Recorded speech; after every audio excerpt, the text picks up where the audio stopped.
caught in the crossfire. It's caught in the.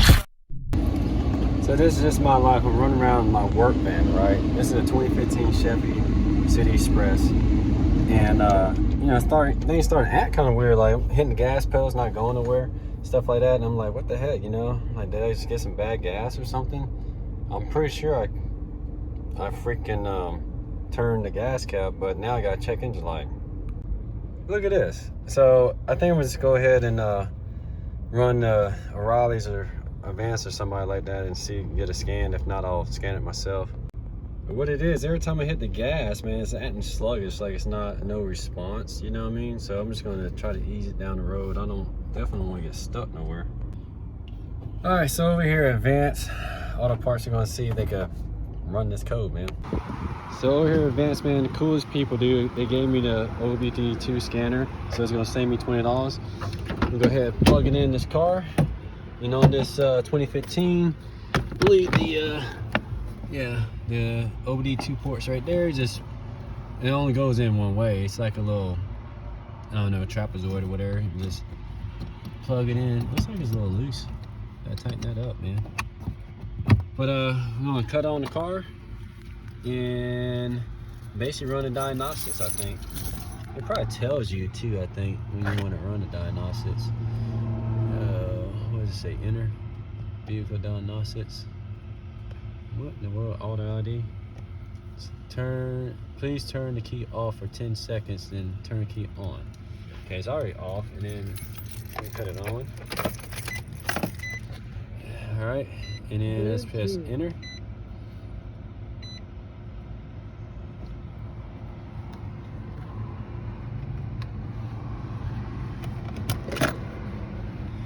Going to run it, I guess. Press enter and continue. It's going to communicate with the vehicle. No match found. Select OBD2 2015. Yes. I do want to. It's not touchscreen, so I guess hit enter. Previous. What the hell? I guess replace that one.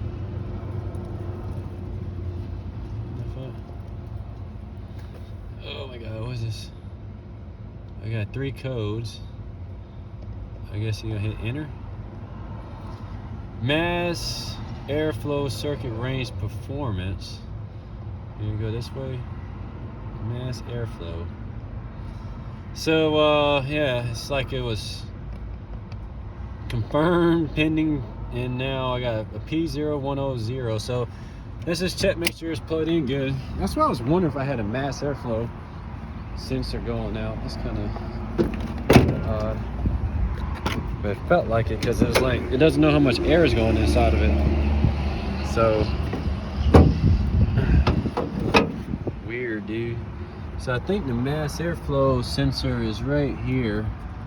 Yeah, that's the airflow meter. So I just want to make sure this is seated in there. I mean, it looks like it's seated in there good. So there's no reason for it not to not working. Let's clear it, I guess, and see if it comes back. If it comes back, then we got an issue. How do you get out of this? Oh, okay. Diagnostic code.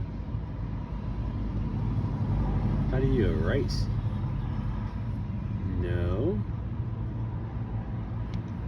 Enter. Erase codes.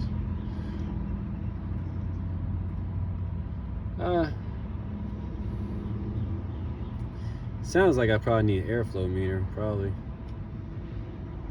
Turn key on with engine off. We're gonna erase it, see if it comes back, we know it for sure it's a airflow meter. I might see that I got one here. Code skint, codes remaining 1.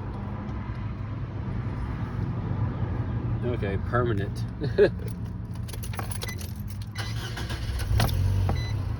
Oh yeah, you can see how it's running, dude. It's running like crap. It's like ready to cut off, dude. Yeah, I think I just need to get an airflow meter. Let me hit the gas, just for poops and giggle.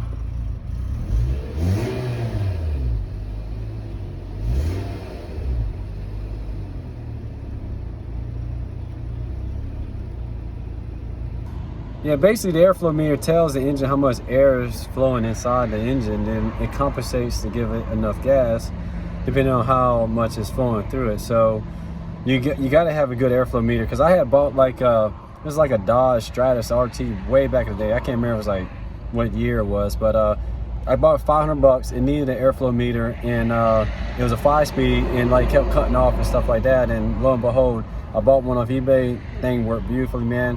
I think I had like $650 in the car and sold for like $1,200. So it worked out really well.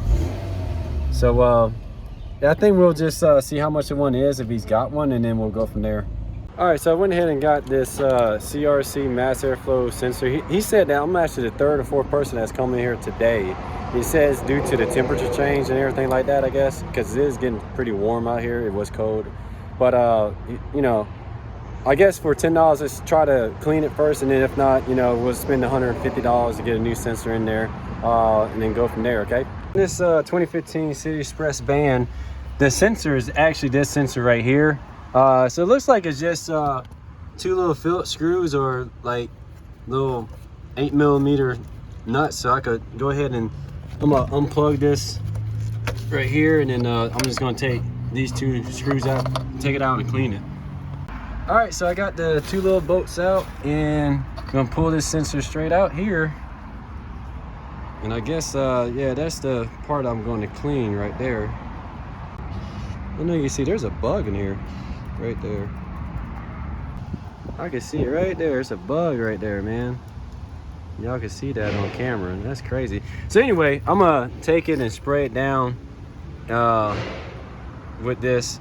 Basically, you just open this up and you take this red straw out off the side here, and then you put it in this nozzle piece there, then basically spray it.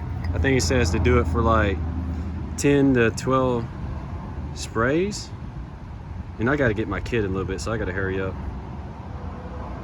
So I took, basically I didn't remove the whole house, I just took the sensor out, you know what I'm saying?